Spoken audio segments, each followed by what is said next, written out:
who's going to be the special guest on my live tomorrow to help me give away some of these hats, or a couple of these hats, 1, 2, maybe 3, maybe 4. I don't know how many I'm giving away, but who's going to be the special guest to come help me out with my live? Stay tuned to the end of the video, and you might be able to guess who it's going to be. Also, whenever you hear me talking about them at the end of the video, put in the comments who you think my special guest is going to be. Y'all have seen them before. I'm pretty sure y'all might be able to guess.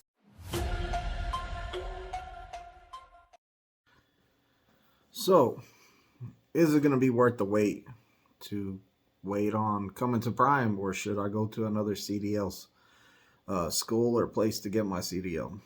That's a personal decision that you're going to have to make. You know, I would like to see you come to Prime, and I would like to see you be successful here.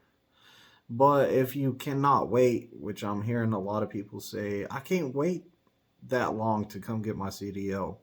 Like, I need to get there now. Well, you know, you got to do what you got to do. It's no hard feelings here. You know, I'm sorry that there's a big wait for you to get here now. You know, and it is what it is. Like, I can't change it. I wish I could change it. But at this moment, like, there's a big waiting list, and it is what it is.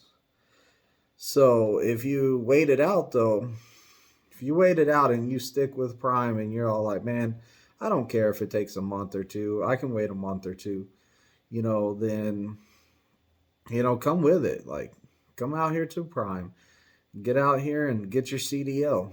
If you can't wait, then make sure that you're doing a lot of checking information, seeing what the company is going to be like that you're also looking into. Make sure that it fits you. Make sure that everything's legit. Call around companies, look up YouTube videos, look up the company, talk to the recruiters, find out all the information you can about each company that you're looking into going to. Because, you know, this is not... like, I understand stuff happens. You need a job right away, or you know it is what it is.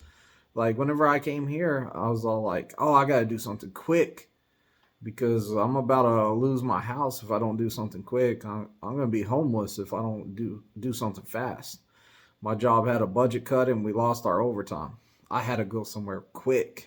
So I understand, like, if I was in the situation right now that there is, and the Prime told me, hey, you're going to have to wait a couple months or a month or, you know, 3-4 weeks, I'd have been like, oh, I'm in a tough spot. I don't know if I can wait that long. And I might have to take my options to other companies or look at other stuff.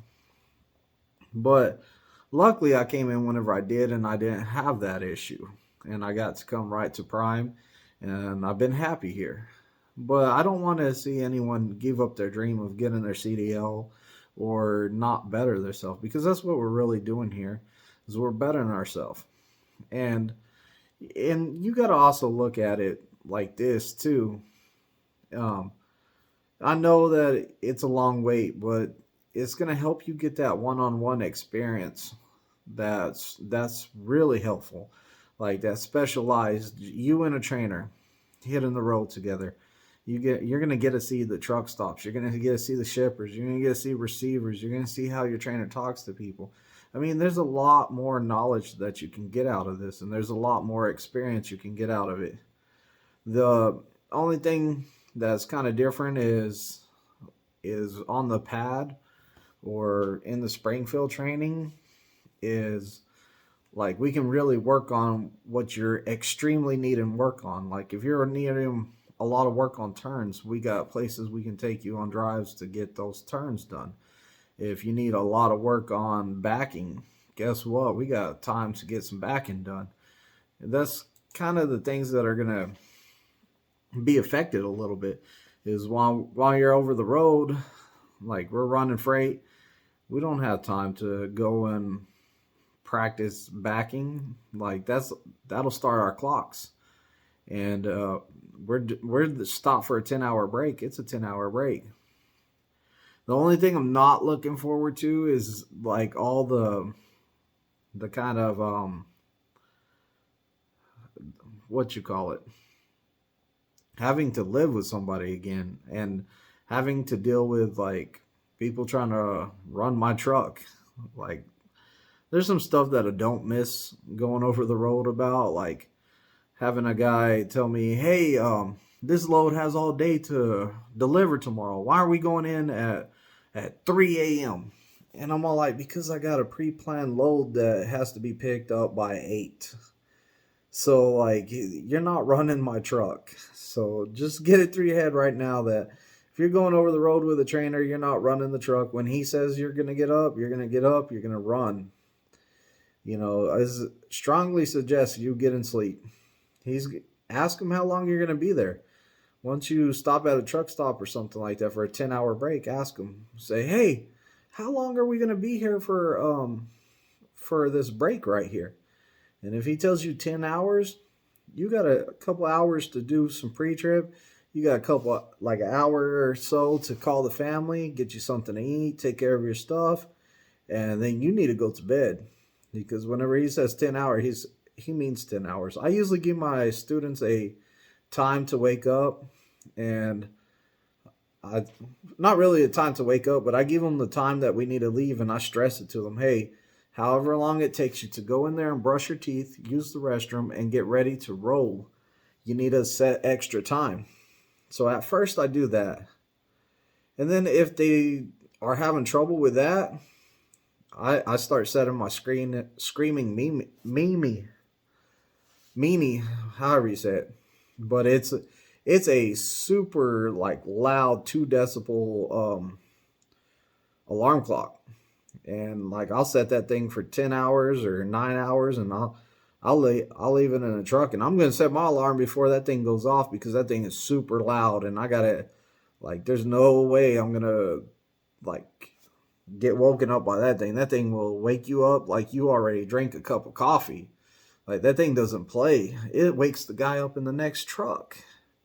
So I definitely get up before that thing goes off, and whenever it goes off, my student has to get out of bed, and it's usually laying on the dash, and I'm all like, "Hey, whenever this thing goes off, make sure you turn it off. This is how you turn it off."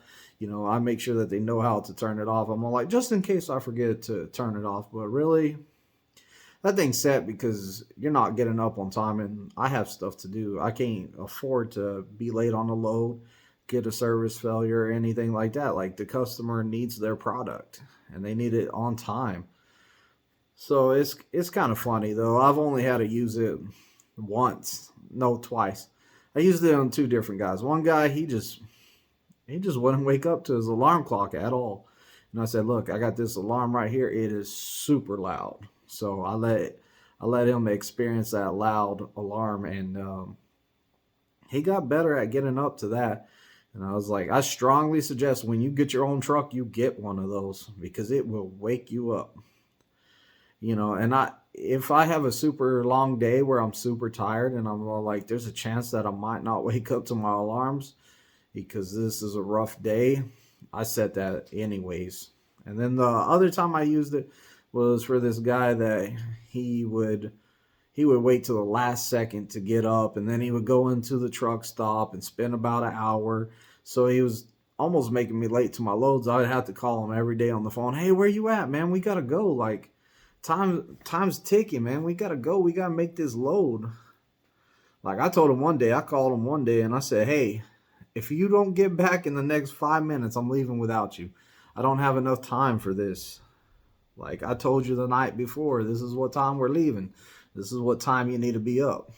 You know, I can understand like stuff happens sometimes where we don't always get out of there exactly on time, but on those loads that you don't have that cushion, you know, it's not good. You got to be out of there by that time. And, you know, sometimes you have those loads that's all you have is exactly a 10-hour break, and you're cutting it close to even getting that 10-hour break. So it's just some things that you deal with over the road. Don't forget, Thursday, tomorrow, it's going to be the hats. So I'm going to give away a hat on my live tomorrow. Don't miss that, 7 o'clock. I'm also having a special guest. He's a flatbedder. A lot of you guys know him, but be expecting the flatbedder to jump in here and answer your flatbed questions. So I hope everyone watched the video to the end to find out that, hey, I'm going to have a special guest and he's going to be able to answer your flatbed questions, a lot of your flatbed questions, because who doesn't know much about flatbed? Me. So make sure you stay tuned and check that out on tomorrow night, 7 p.m. Central Time. Like, comment, and subscribe. Ring the bell. Get my latest lives. Get my newest videos. Also, in the description, there's a link to fill out an application and get my recruiter. My recruiter's good. Don't forget to drop that referral code, COXDJO.